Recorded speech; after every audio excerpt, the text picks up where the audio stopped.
What's that?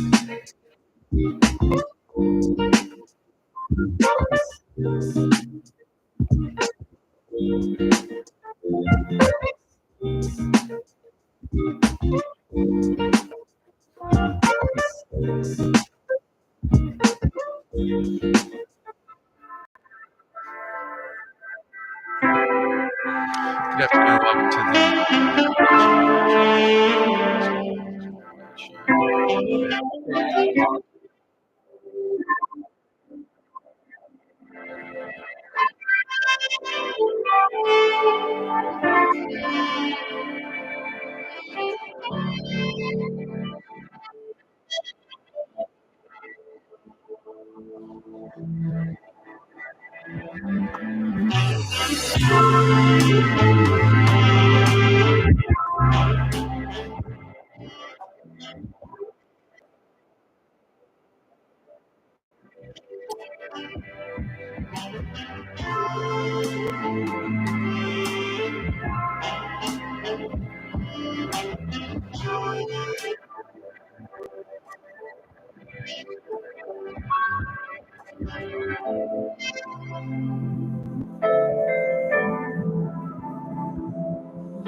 Hi, everyone.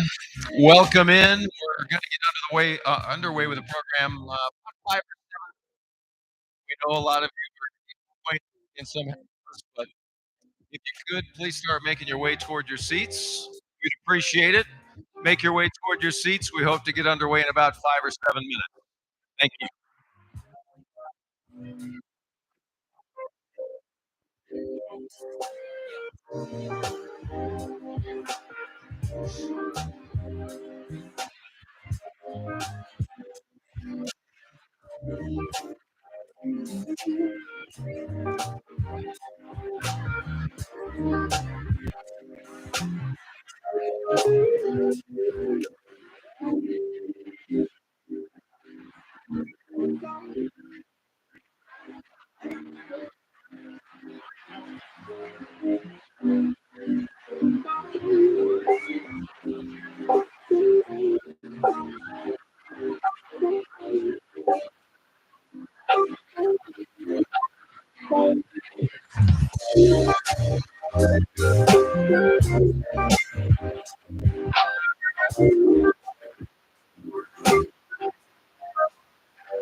All right, everyone.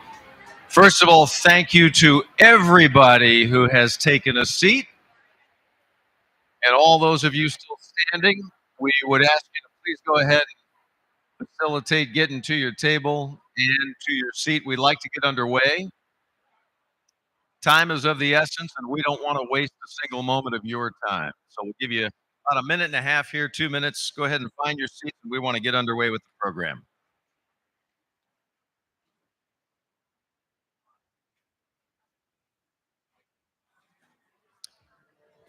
I got to use this trick at my house. All you got to do is turn the lights out, and everybody suddenly gets quiet.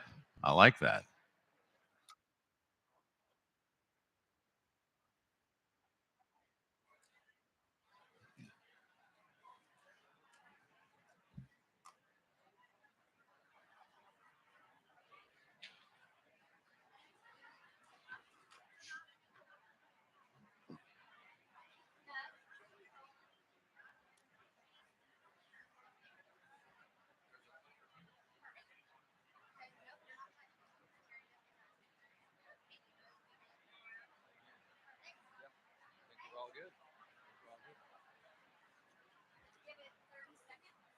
Okay, 30 seconds, I'm told, and we're going to get underway.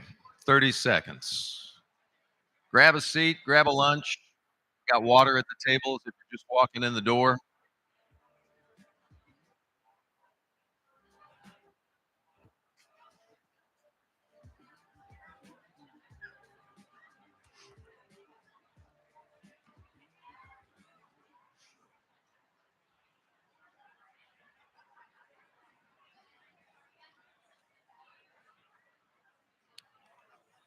All right, ladies and gentlemen, with that, what do you say we get underway today? In my house, when we meet a new person, we say hello. So to each of you, I say hello. Thank you very much. Nice and easy. That's how it works. Good afternoon to each and every one of you, and a big, hearty, warm welcome on a fairly chilly day, obviously outside, to the 10th annual Bring the Conversation to Light Luncheon, brought to you today, of course, by the Jordan Elizabeth Harris Foundation. My name's Doug Dunbar. If you don't know, I'm from CBS News Texas. 19 years, almost 20 here in North Texas and counting, thankfully, and for those years, 19, I'd say probably at least two-thirds of them, I've known Tom Harris, and I met Tom mostly through a love of aviation. He ran the airport that I still happen to fly out of as a general aviation pilot, so it's a joy to be over at Alliance. But in the last year and over the course of hearing about Tom and then meeting Ellen through the years and understanding the story that unfolded for them, in the last year, I had heard about a really highly successful program that was running through the foundation, and I'm really glad to share that you're going to hear about that program, a lot more about it through this hour. The program is something that is making a really big difference. And once I heard it, once I saw it, I wanted to do a story about it, and we did. It was a few months ago. And the beautiful thing in my business, when you do compelling stories, oftentimes you hear about that from people. You hear about things when they don't like it as well. Don't get me wrong. I'm in journalism and that happens. But the bottom line is with the story that we shared that we're going to talk about this hour, the immediate impact was swift, it was resounding. And what happened was a number of schools automatically across North Texas ended up reaching out to us at CBS 11 after the story aired, and they were compelled by the story to get the contact information for the foundation because the simple question at the end of the day was, how do we get involved? How do we get that program in our school? And it's beautiful. It's an immediate example of the power of simply sharing a story of something that is working. It's simple, it's not complicated, something that's making a difference. It showed the power about talking about something that's not easy to talk about, but we're gonna lay it on the table here today. I've been blessed to see firsthand the beauty of programs that can be born and nurtured from the kind of support that each of you, brings to the foundation today by simply being here, by being a part of what we're doing. So it's my honor to be here to guide us through this time together. We've got a wonderful and inspiring and educational hour for you today. If nothing else, when you walk out the door, I want you to be smarter about the subject matter that we're talking about. If nothing else, walk away smarter about what we'll talk about this hour. It is so great for each of you to take the time out of your day today because we know you're all busy. Everybody's got lives moving 100 miles an hour. So it means a lot to Tom and Ellen and the foundation for you to be here. So we've got several people I understand joining us virtually as well. We kind of figured out how to do that 3 years ago, didn't we? So, wherever you are, however you may be watching, in the room, out of the room, on an iPad, sitting in the parking lot, on your car, wherever, thank you for being with us today, and thank you for supporting this extraordinarily important mission. It means a lot to us. So we're gonna begin with a moment of prayer and a moment of reflection. If you would join us, please bow your heads. God, we thank you today for the opportunity to gather here today and for the life-saving services provided by the Jordan Elizabeth Harris Foundation. We seek your support, seek your guidance for the work that's being done within the community, and in a special way, ask for a healing and support to all of those who suffer in darkness. For those who have lost loved ones, we ask for your comfort and your care, and we pray that you will use the people here in this room and not in this room, use their lives to help them see that they are not alone. Please bless our food today. Please bless those who prepare it, and please bless our today. Amen. So I mentioned we know how busy you can be. We're all busy too. Makes us even more thrilled that you've taken the time to be with us today. Just curious, we've got a large room. Show of hands, how many people here for the very first time for the luncheon? How many? Okay, that's a fair amount of you. Thank you. Yes, thank you for coming. Thank you for taking time. Because the reality is, the only way to perpetuate a story is by bringing more and more people into the fold, right? So you guys hopefully will walk away smarter, embrace the message, and help us be messengers as we all move forward collectively. So whether it's your first time here, whether it's your 10th time here, we're going to take less than an hour now to teach, to connect, and to bring what can be a pretty tough conversation to light. We're going to do it in some pretty important ways today. Foundation, just so you know, it has grown. It's changed fairly dramatically in the ways we had it since the first luncheon. We're going to take you through that growth and show it to you. And as we start the program, we do have some people we do want to recognize today. They do say that there's no such thing as a free lunch, but thanks to the generosity of our sponsors, the event is free today. So all of you are technically eating for free. But here's a reality: it's not free to produce. We got to rent this gigantic room, right? We got to pay the caterer. We got a wonderful tech team sitting right over there and behind us, and on camera down in the middle. We've got the marketing of the event, so all of that can be rather expensive. We make no bones about it. There's cost involved. So a huge thank you to the sponsors today. I want you to look in your programs, not at the moment, but at your leisure. Look at those programs, look at those sponsors. Those names mean a lot, especially our parking sponsor, Empire Holdings, a big tip of the cap to Empire today. And we do want to take a moment to recognize them. Here's the deal: I've got a fairly lengthy list. I'm not going to make you clap, not clap, clap, not clap, clap. We're not going to do that. We're not going to play the game. Let me go through the list, and then we'll just blow the doors off the place with applause at the end for everybody. But all in favor, say aye. Anybody opposed? Ma'am,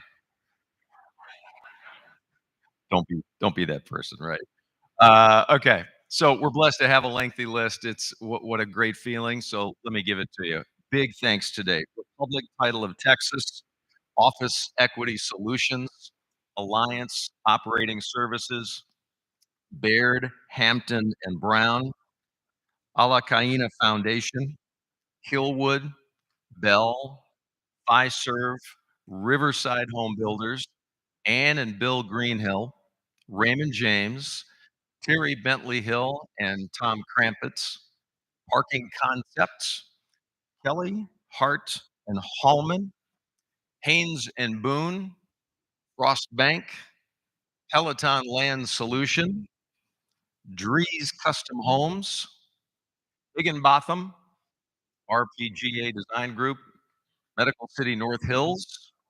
I've been there. Mesa Springs, UNT Health Science Center, JPS Foundation, Logistine Advisors. Ladies and gentlemen, big names that are making a big difference with what we're talking about today. Now, thank you to each and every one of them.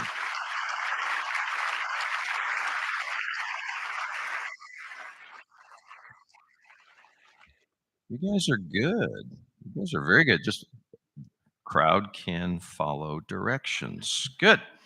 So another group of people we want to recognize today are table captains. These are the people who help fill the tables. The table you're at, you have a captain. So real quick, if you are a table captain, first of all, big thanks. So stand up if you're a table captain. Let's get a look at them all around the room. Thank you, guys.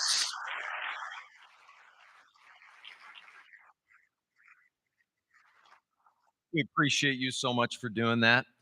We do have a few elected officials here with us today. We do want to recognize them. There's nothing worse also than somebody trying to interrupt, somebody trying to eat lunch. We all get that. So honestly, I'm going to read some names, just a wave, little how you doing. As I call your name, will be just fine. Don't have to stand or anything. As we go, Mayor Matty Parker of Fort Worth is here today. Mayor, thank you for being with us. The Mayor of North Richland Hills, Oscar Trevino, is here as well. We do have Fort Worth City Councilman Michael Crane in the building today. Michael, thank you. Fort Worth City Councilman Chris Nettles is joining us as well. We do have Fort Worth City Councilman Alan Blaylock in the building with us and in the room. Thank you. Fort Worth City Council member Elizabeth Beck is here, and also Tarrant County Sheriff Bill Wayburn. Bill, thank you for being with us today. And finally, huge, big thank you to our luncheon committee, especially returning as committee chair. That would be Lisa Doherty, and also foundation staff and board members who literally work year round to make this thing happen today. So much work goes before you walk in the door today. So to them, let's say thank you so much. It's been a wonderful moment so far. All the planning has come together. So I promised you earlier that we're going to take you through the last 10 years of work that's been done. and share how this foundation has grown and where we are today. To learn a little bit more about that, let's take a few minutes to watch the video on the screens, whichever one suits you best.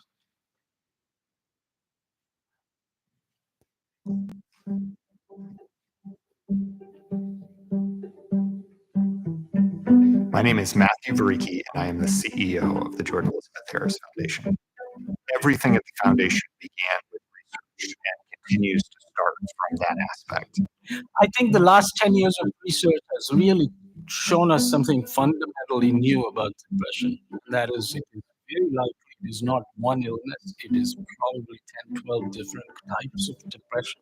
At the earliest signs, we should identify, treat, and make sure that the person recovers completely so that they can have a fruitful life.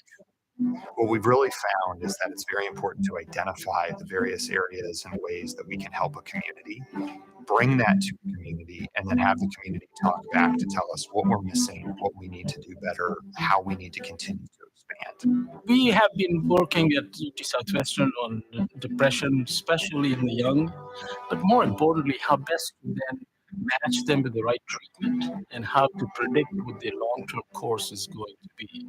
We are going out every day and preventing suicide through the various programs that we offer, whether it be to kids, adults, or other people. And then we are providing research in a way which allows us to continue to build and share our programs and ultimately change the entire landscape here in North Texas. We have to have society, community engaged with, for example, the Hope Squad is really changing the conversation.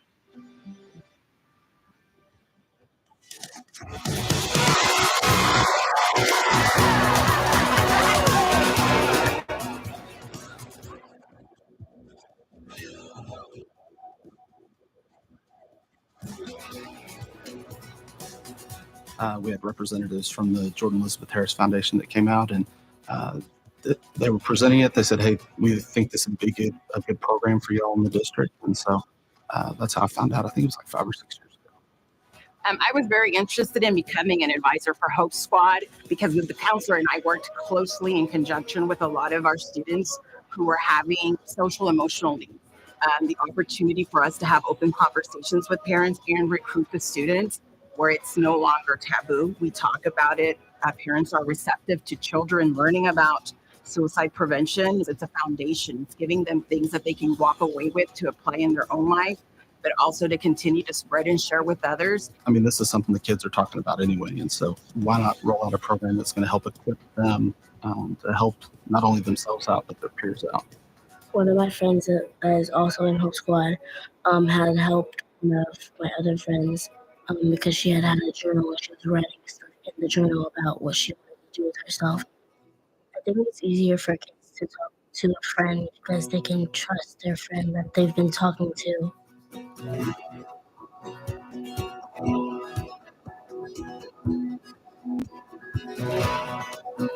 At Burleson Fire and EMS, we learned about this program through our partnership with Texas Health Resources. They reached out to us recently. They have a program called QPR. QPR stands for Question, Persuade, and Refer. We had just some very generic suicide prevention programs here in the city, but QPR was the first really in-depth program that we really embraced. This is very important for us because just as first responders, we are here to help people. And that program helps us to be more comfortable to provide the right kind of resources that they may need. I'm Vicki Summerall, and I am Senior Vice President at Republic Title. Why we as Republic Title invest in it and why I invest in it is that we can cause a shift in the pervasiveness of suicide and depression in the world that we live in.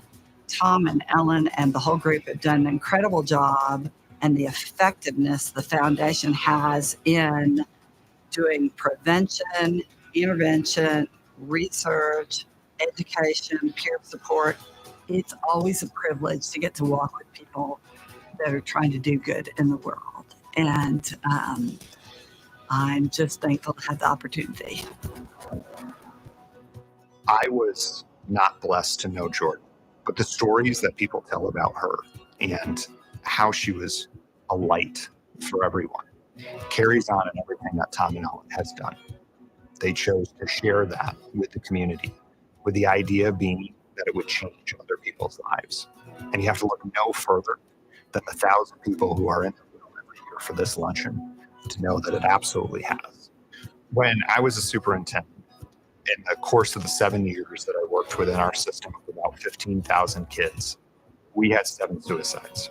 We had 3 kids, 4 adults. And every time I would meet with a family, every time I would meet with a principal, there was this sense of there was really nothing else that we could do. And the truth of it is that I didn't believe it. The people I was sitting across from didn't believe it. And so to meet the Jordan Elizabeth Harris Foundation, to have them start to come into our schools, to make a difference among kids who are suffering, among adults who are suffering, that kind of thing makes this job, which could be filled with sadness, one that's ultimately filled with just tremendous joy.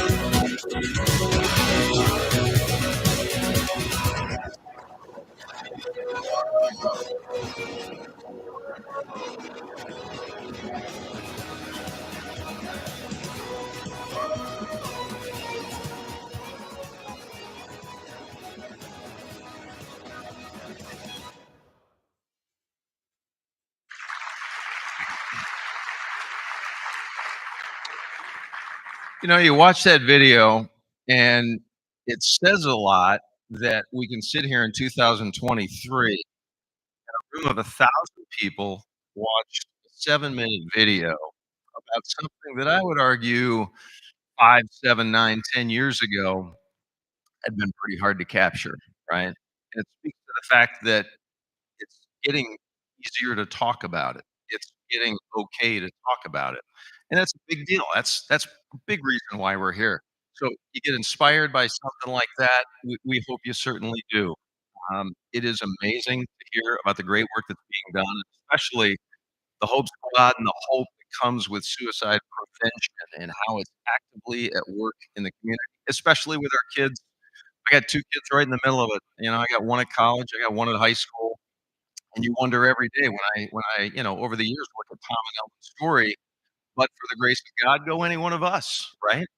So to help us better understand, to get a little better educated on all this, I promised you we'd do that. We want to hear from the man who you heard a little bit in the video from him, who runs Point at the Jordan Elizabeth Harris Foundation.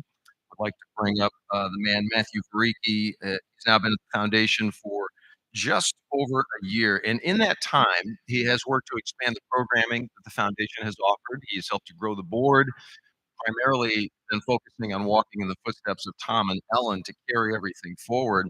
And Matt came to the foundation, and you heard a little bit in the video, from the education background. He worked as a teacher, he was a principal, president, and eventually superintendent. Matt did graduate from the University of Notre Dame, received his master's degree in education from the very same university. I understand he earned a doctorate at the University of Oklahoma. He says he is thrilled to be part of the great work that's being done at the Jordan Elizabeth Harris Foundation and is excited to lead the organization and bring hope to those who need it. So, beyond proud to bring to the stage Matt Varicki. Matt, come on up.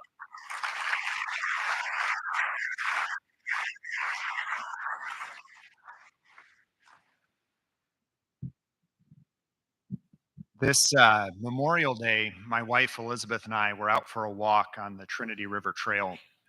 We were having this conversation about something or other. We're about to cross this low-level dam that leads back to Tanglewood when we saw 2 e-bikers in their 70s start to head down the opposite side of the dam.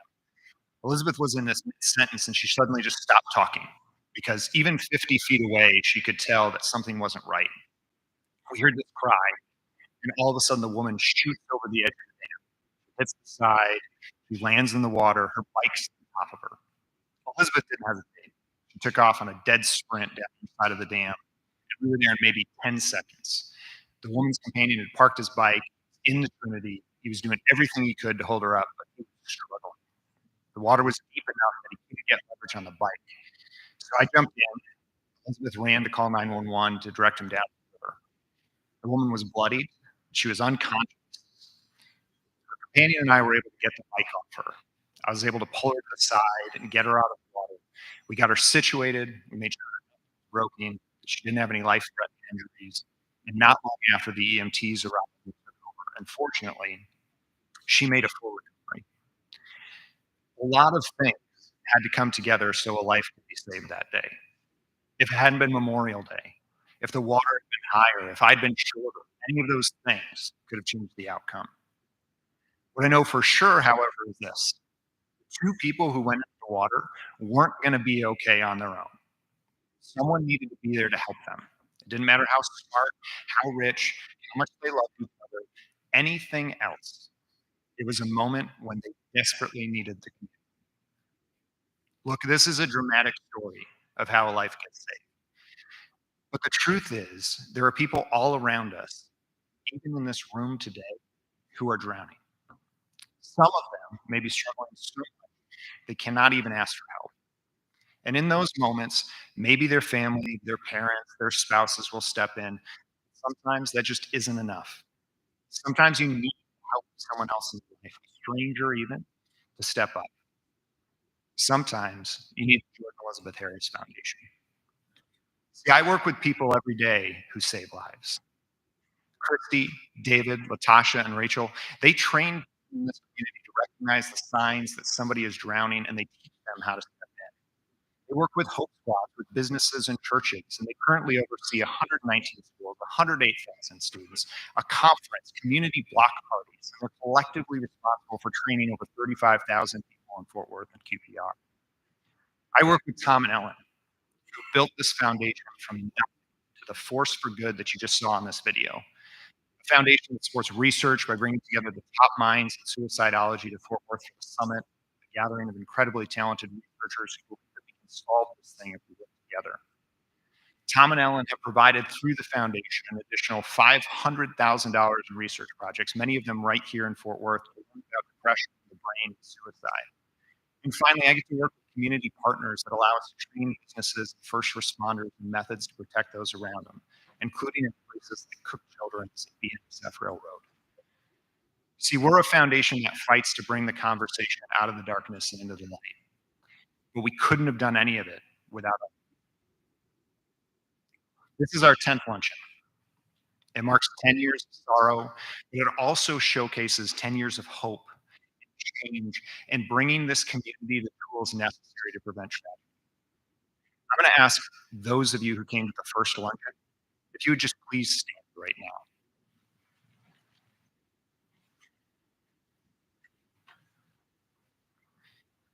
You were here at the very beginning. You helped this foundation become what it is today. Just please stay standing for just a second here. And what will become tomorrow. And I also want to call out in a special way those of you who've been with us every day since then. So if you come to all 10 luncheons, please remain standing. You want to see heroes? These are the heroes. When I got up here last year, I told the summit we were going to expand our offerings into businesses and churches, that we were going to continue to grow the number of Hope Squads that we served.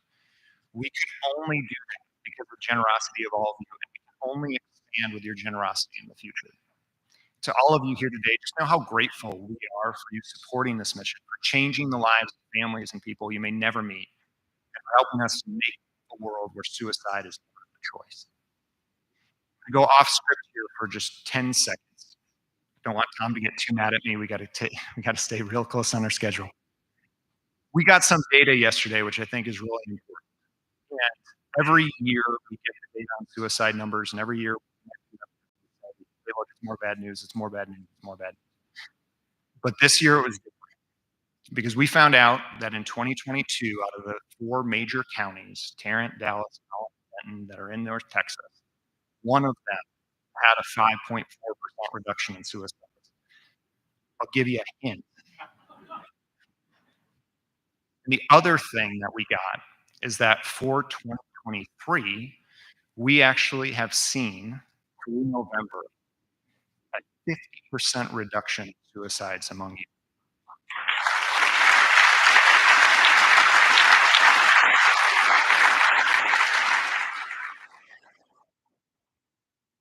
I can't promise you it's going to be like that next year, but I can promise you it happened. It's not happening in other places. So thank you for being part of the solution, for making this happen. I'm going to turn it back over to Doug.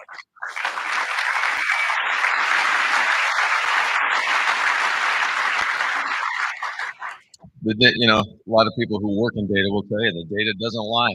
Things are moving in a positive direction when it gets talked about, when something like this beautiful foundation goes to the tip of the spear and starts trying to make a difference. It just works, and it's happening. And I would argue, and you may agree with me, people like Matt, those kind of people have a special piece of DNA, do they not? People who do that.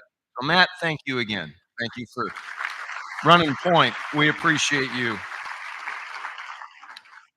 Next, it is my honor to welcome up Terry Bentley Hill. You're going to hear from Terry. Terry's an award-winning criminal defense attorney. And the moment I spit something like that out, I thank my lucky stars that I don't know Terry yet.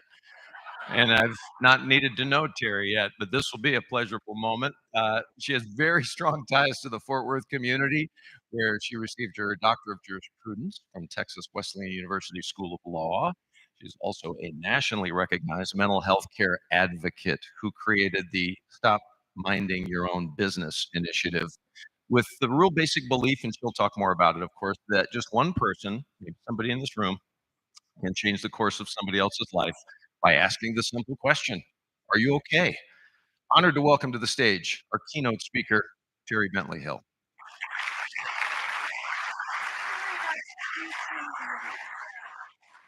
Hey, everybody. How are you? Okay, you have to humor me before I get started. I grew up in the 70s and I will never miss a disco ball. So if you will, look right up there. Can you see that disco ball? That that has made my day. I'm so glad to be here, Tom and Ellen. I was here on the first day that you started this foundation. And I can't tell you what an amazing thing has happened here because we brought the conversation to light. And I also want to recognize before I get started, my husband, Tom Crumpets, who is an original board member. Sweetheart, I love you. You are my everything. All right. I know there are people here who um, who are struggling, who have had a terrible loss. And my heart is with you. And I acknowledge that because I want you to know you're not alone. There are 1,000 people in this room who are with you. You are never alone. And I want you to know that you're going to be okay. And I can say that with authority because I am a survivor of suicide. I'm a survivor with a capital S. That means I'm one of the ones who have been left behind. 30 years ago, I lost my former husband to suicide, actually 28 years ago.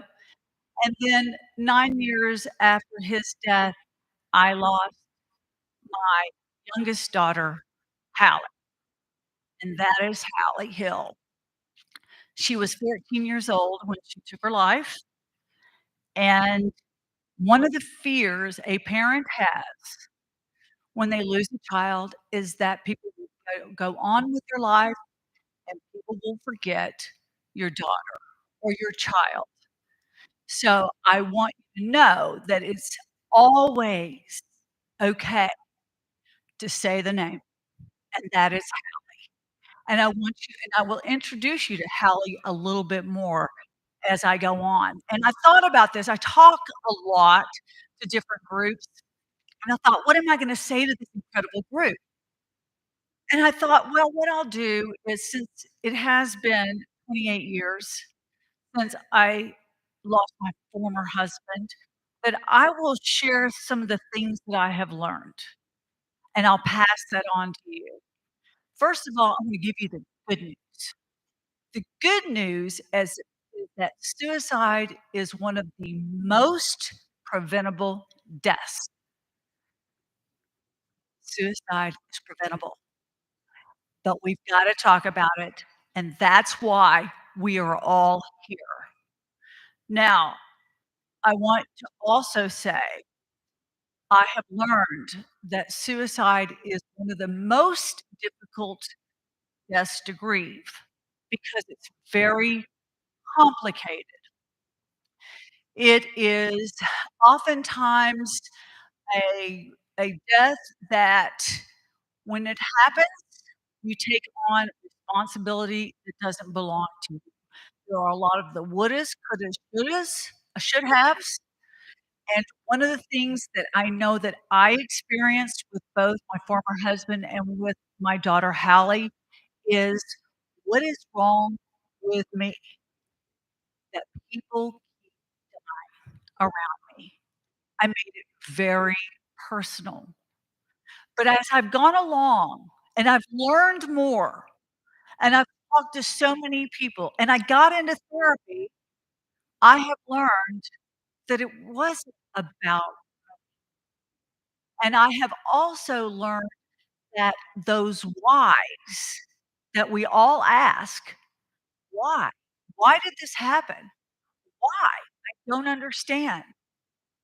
I had to let go of the whys because there's only one person who could answer that question, and that person was no longer here to answer that question.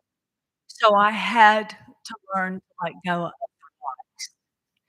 Now, my former husband, what I've learned is secrets keep us sick, okay? And I tell you that because my former husband was an elected official.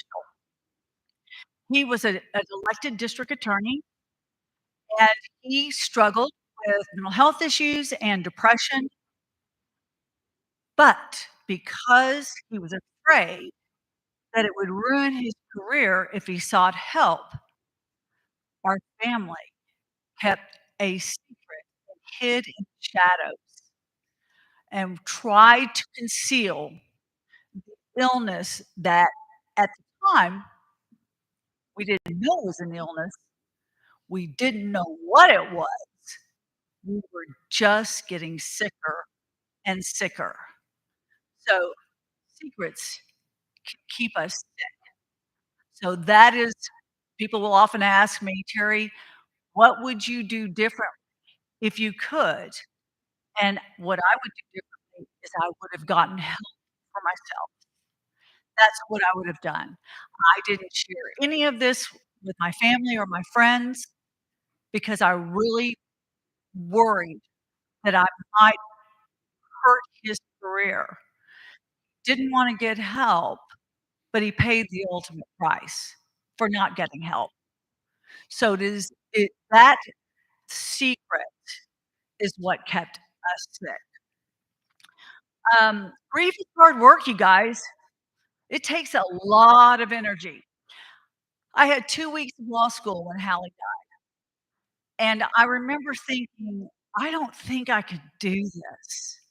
I don't have the ability, I don't have the stamina to go through law school." And I remember by the time but I'd had a therapist for a while because one of the things that grief did for me is it made me feel crazy, literally crazy. And I would go to my therapist and she would say, "Terry, you're not. That's exactly the way you're supposed to feel."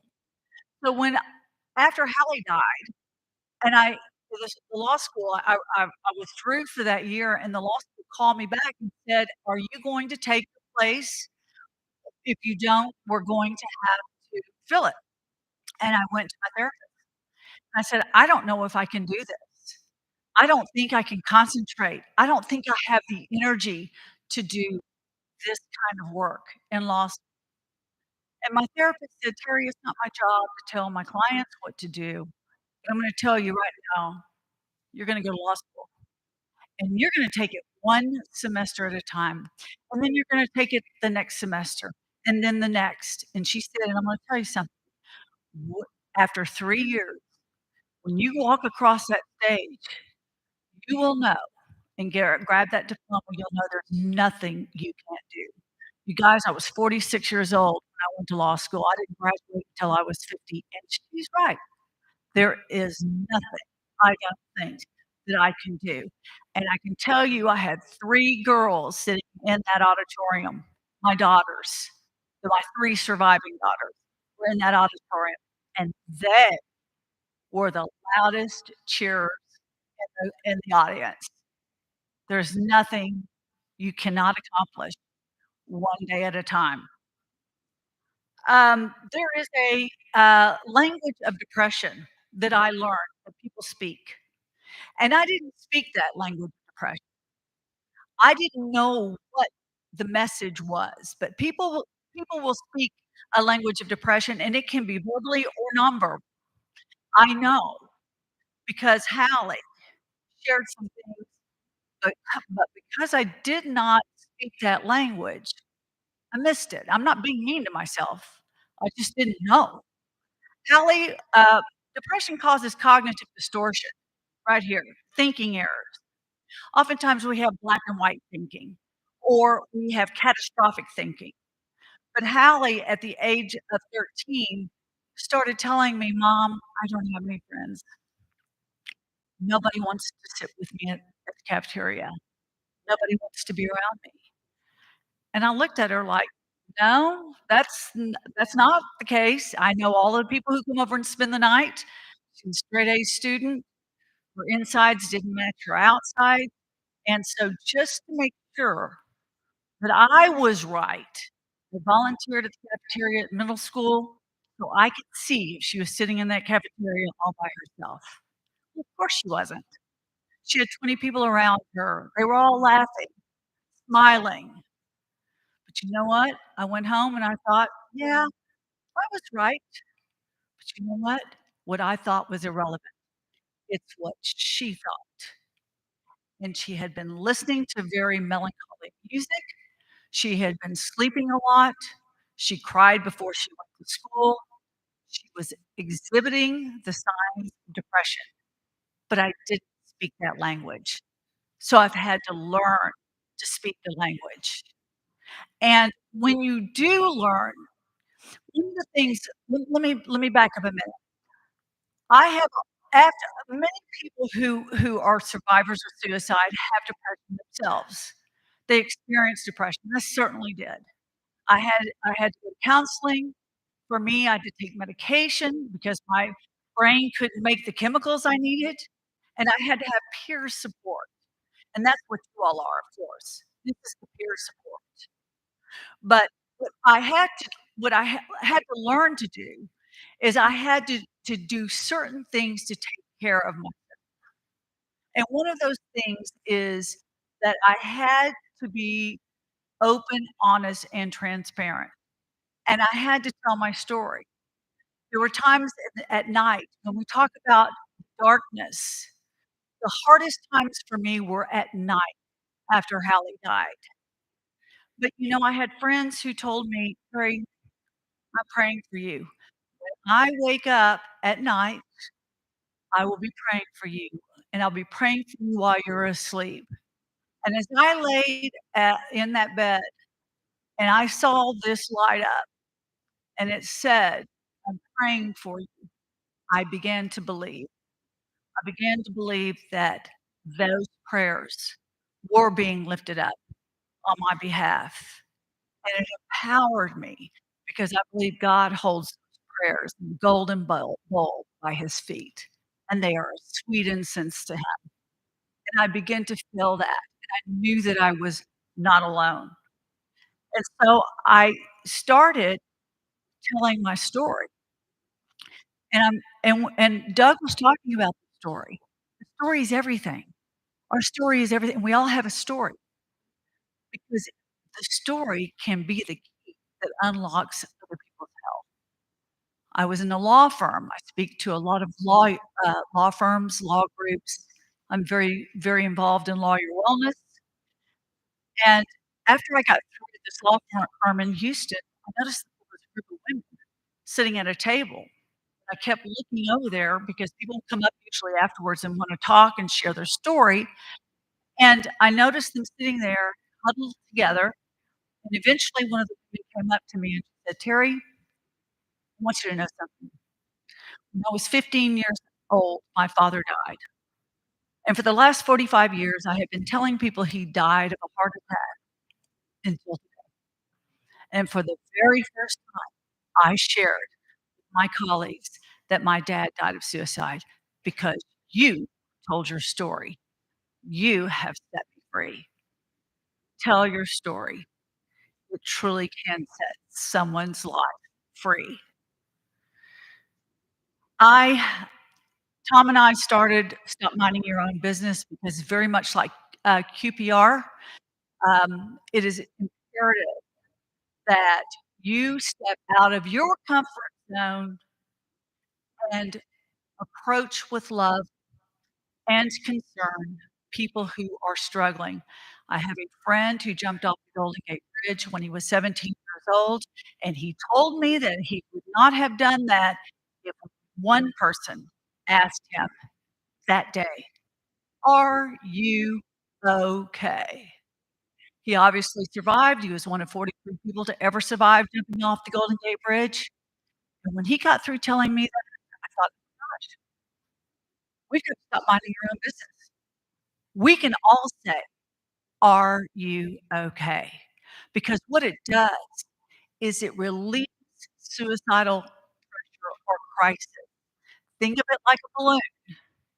So when you validate someone's pain, when you see them and you approach with love and you ask the questions, it can validate those feelings and relieve that pressure, so then we can get help for those people. That's why QPR is so important, because it teaches people don't know what to say. They don't know what to say, but I never pass someone who is struggling, and I work in the criminal courthouse, guys, it's not a happy place. And when I never pass someone who is crying without asking them, "Are you okay?" Um, I have to keep my head where my feet are. If I go to the past, it's a very dark place. If I live in the future and so start writing scripts about what might happen, I'm an anxiety. I'm safest right here, so I keep my head right where my feet are. And I'm going to, wrap up with, gratitude, because studies have shown that the people who stay in gratitude are much more content and happy in their lives, and I know that to be a fact. The day after my former husband died, the media had gone live from our front yard because he was a public official, and a woman walked in my house and she said, "Terry, I want you to write a gratitude list." And I looked at her like she was crazy. I said, "Are you kidding me? I have nothing to be grateful for. I am now the single mother of 4 little girls. I don't know." And she said, "Well, let's think about this." She said, "Terry, do you have a roof over your head? Do you have food on your table? Do you have 4 little girls that love you? Do you have a bed you sleep in? And do you have legs that take you from that bed to your bathroom sink? And do you have a toothbrush you use every single?" I said, "Yes, I do." She said, "Well, seems to me you have a whole lot to be grateful for. Why don't you write a gratitude list?" So I have. Since April the 9th, 1995, I've written a gratitude list. And of course, I put the big stuff on that gratitude list. I'm grateful for my husband. I'm grateful for my other children. Of course I am, but I'm also grateful for the little things, like the gasoline in my car that takes me from Dallas, Texas to Fort Worth. The fact that I can see the bamboo in my backyard swaying. The fact that I can hear the fountain and that water running, and that I can feel the air conditioning kick on. I can feel it on my skin. I am grateful every single day for what I have, because then I don't focus on what I don't have.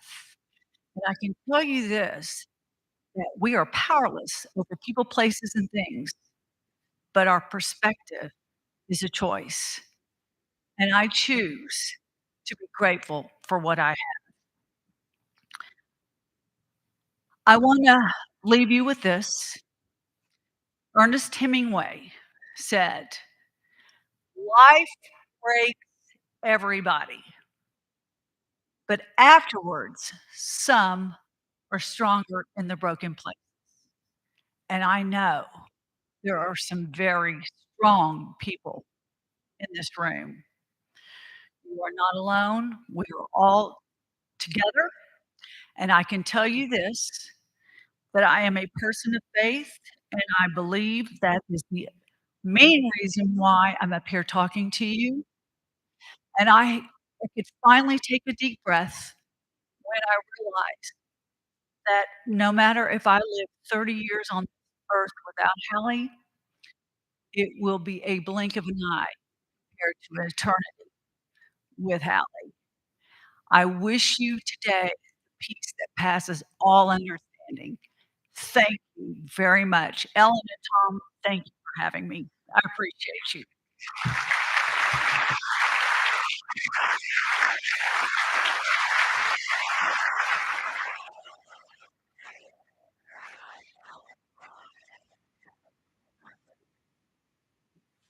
Beautiful words. Terry, thank you for your honesty.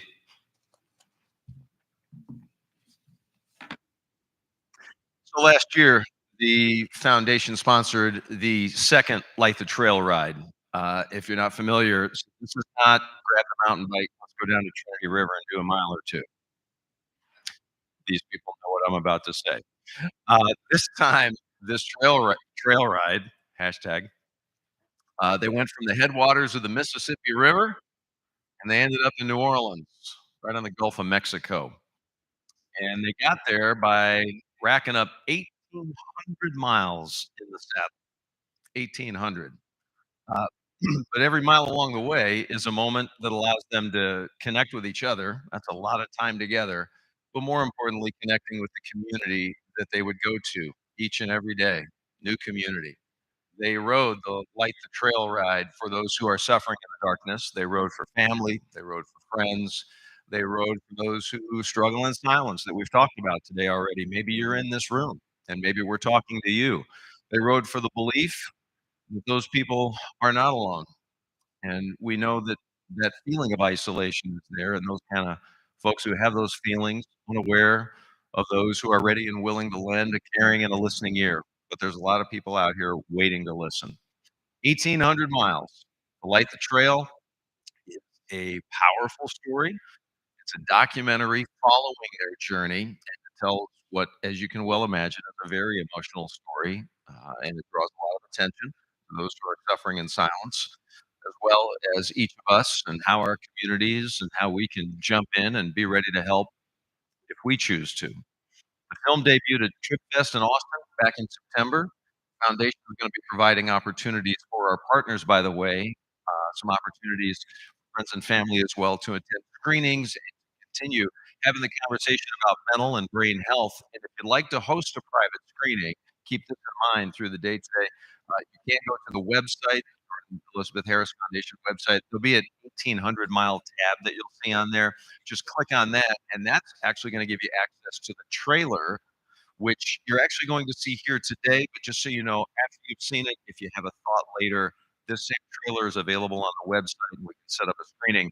But if you give us just a couple of moments of your time, take a look at the trailer I'd like to share with you.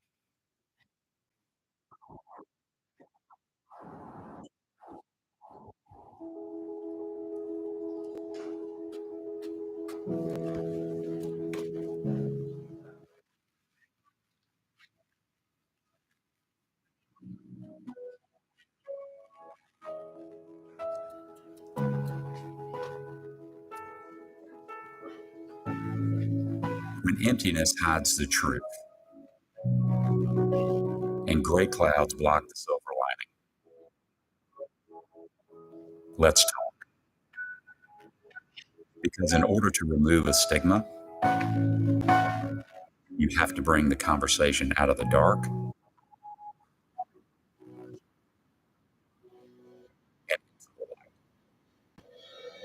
I ride for my sister Jordan Harris. Bobby Mendez. I ride for my cousin Ricky Rice. My wife Leslie Colbert. I ride so another parent, family that never has to bury their loved one. In October 2022, a team of cyclists traveled 1,800 miles with one mission: to light the way towards a future free of depression and suicide.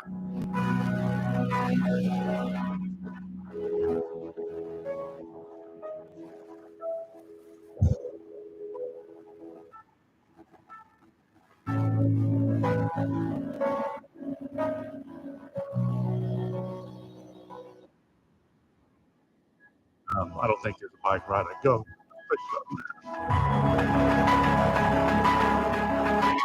I want the nation to hear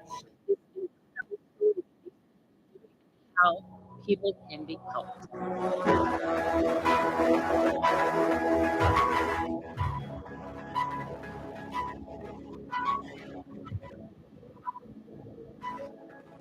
Join us for their inspiring journey.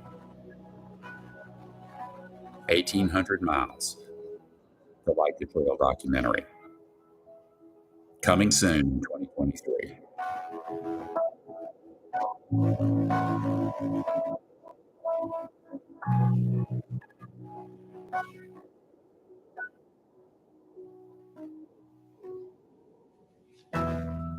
Just a brief look at the effort, the dedication of these riders, as you can well imagine, help make many of these programs here at the foundation possible. Fundraising is at the core of what we do, obviously, to keep this thing moving forward. Extraordinary efforts that ultimately pay extraordinary dividends in helping save lives. Like I said at the beginning, it's pretty simple, right?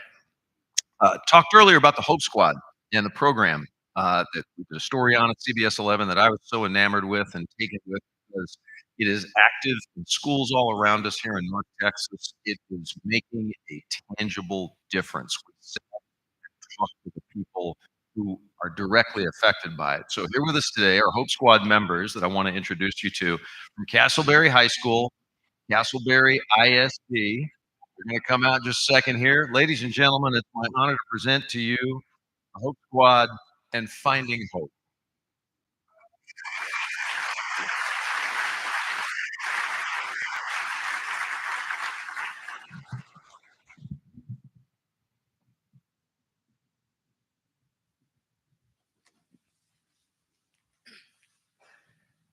It was a tough game last night. Yeah, it really was. We lost 50-0, man. It's better than our last game. I guess so. But Lake Worth is our rivals. Yeah. We'll get them next year. Hopefully. Let's go for a water break.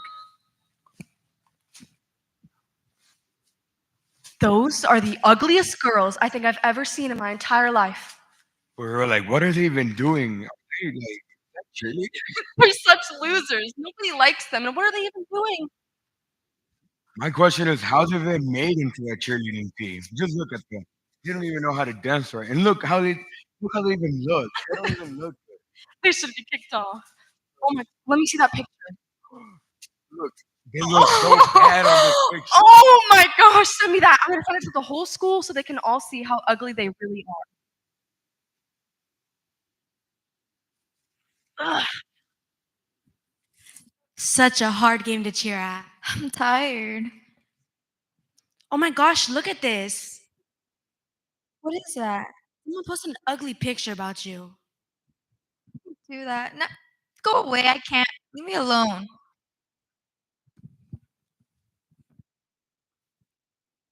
Are you part of the Hope Squad? Yes, I am. Can you help me? My friend's getting bullied.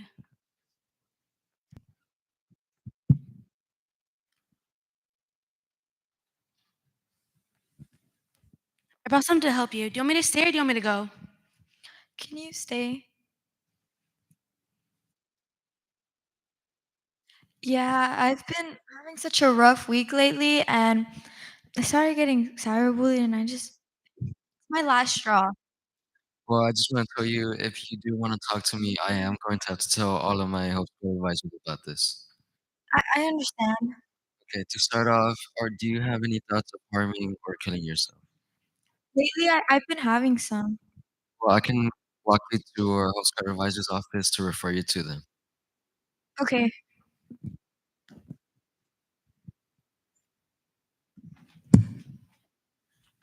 In these type of situations, we use a three-step method called QPR. It's an acronym for question, persuade, and refer. The first step to this method is question. You question the person for their need. The second step we take is persuade, where we persuade the person to find help with one of our Hope Squad advisors or a school counselor. The last step to this method is refer. We will refer them to our Coast Guard advisors. Thank you so much for supporting the Jordan Elizabeth Harris Foundation as you keep Hope Squad up and running in our schools. Being part of the Hope Squad has given me a sense of purpose and the opportunity to make a difference in the lives of others. So if you are interested in bringing Hope Squad to your area, please let Miss Christy Wiley know. Together we can spread hope and make a positive impact in our community.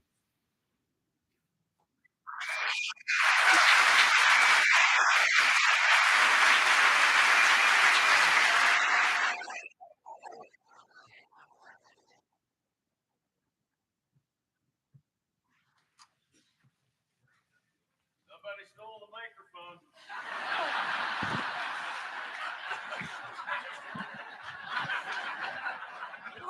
And now thank you guys. Thank you. Those poor guys. Oh my God, you stole the mic. Hey, great performance. And it boils down to Terry's message. Are you okay? 3 words. Simple, right? Keep saying it. So the foundation, you clearly know by now, does some pretty critical work in this community and beyond. We're very fortunate with us today to have Ellen Harris, the foundation co-founder and board co-chair, and obviously, most importantly, the mother of Jordan Elizabeth Harris, who is going to share with you, in her own words, how you can help. Ellen's passion for the mission of the foundation, not only to honor her daughter's memory, but to do everything she can and the family can to help ensure that even all of us in this room today, if we ever experience a loss of someone you love, or maybe an opportunity to step in advance to do that. My honor, ladies and gentlemen, to bring to you to the stage Ellen Harris.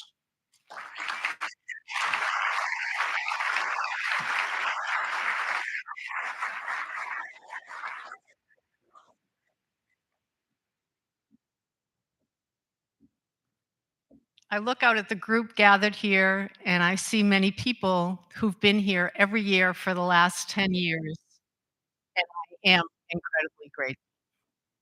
It's hard to believe it's been 10 years since our first luncheon. It's really just a blink of an eye.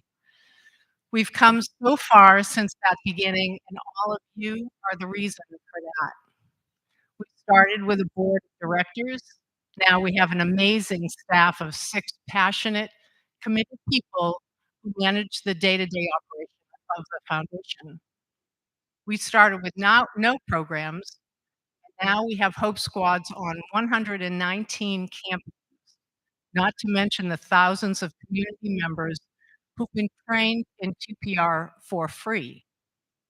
None of that, and I can't stress that enough, none of that happens without your generosity, and for that, I thank you from the bottom of my heart.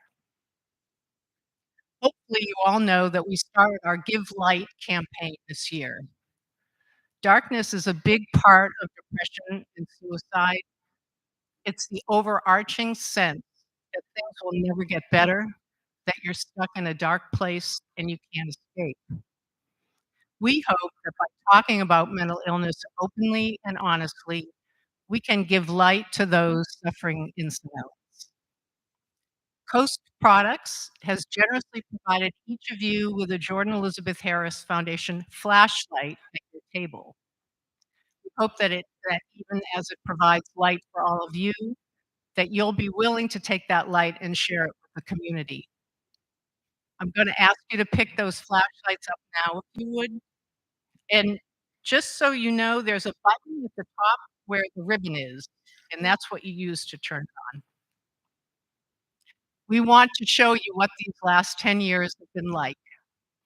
When we lost Jordan, if you turn them off for just a second. Now that you all know how to turn them on.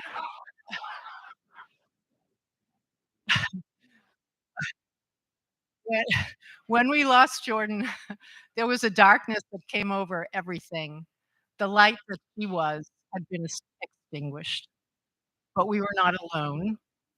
With those of you who knew Jordan and were there with our family, please share your light.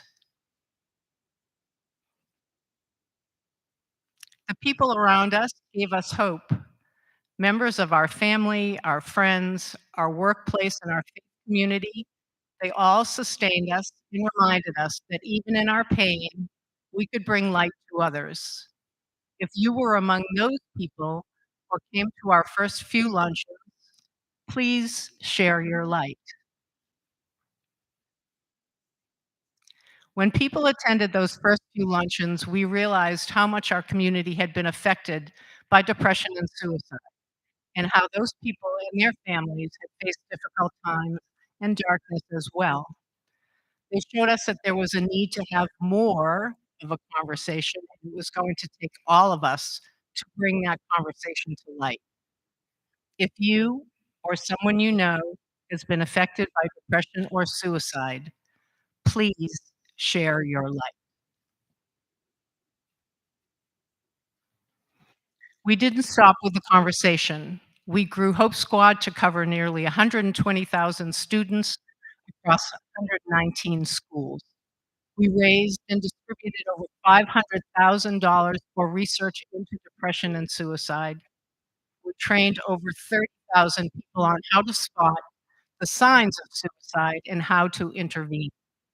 And we used our platform to reduce the stigma that those topics often left in the darkness. If you're willing to join us, to believe that we can live in a world where suicide is never the choice, please share your light. When you're in the midst of darkness, one conversation, one question, or one tiny bit of support may be all you need to see the light. As you can see, we have everything we need in this room to drive out the darkness, to bring the conversation to light. For those of you who support our work and our mission, thank you for sharing your light within the community. For those of you who are just learning about what we do, we'd like to invite you to share your light with others through a gift in support of our work and mission here in North Texas. Your support helps save lives. A donation of $5,000 provides Hope Squad to a school campus for a year.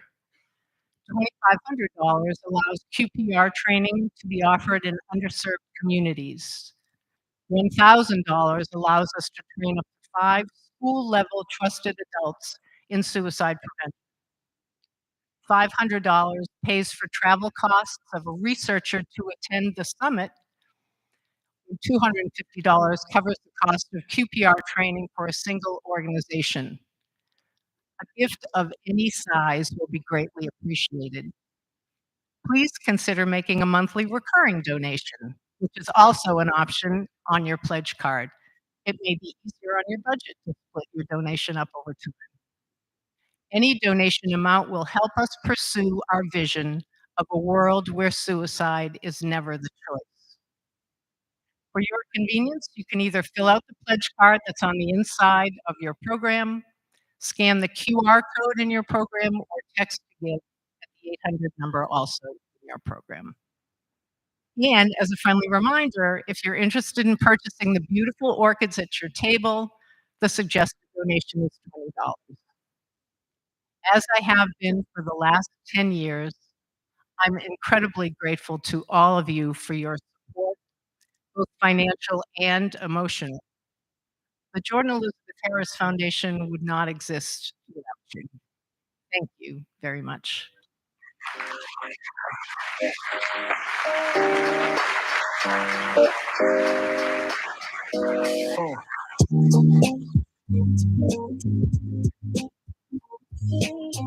you, Ellen.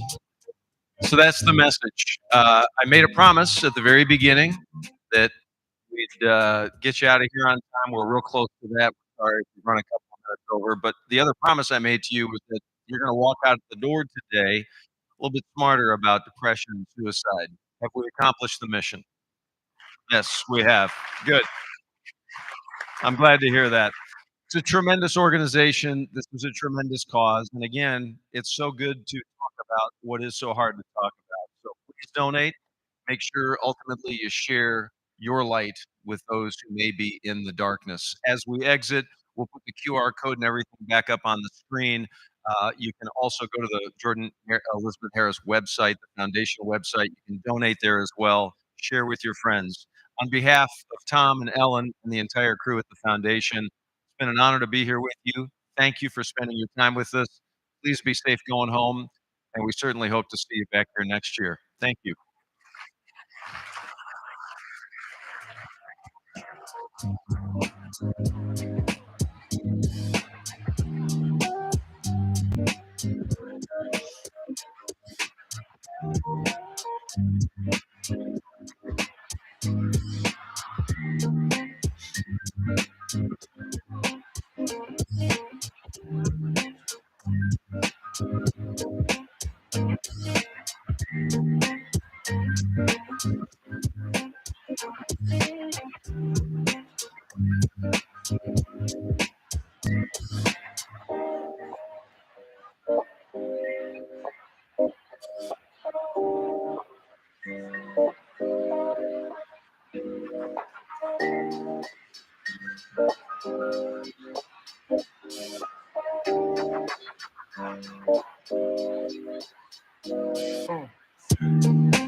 Walk out.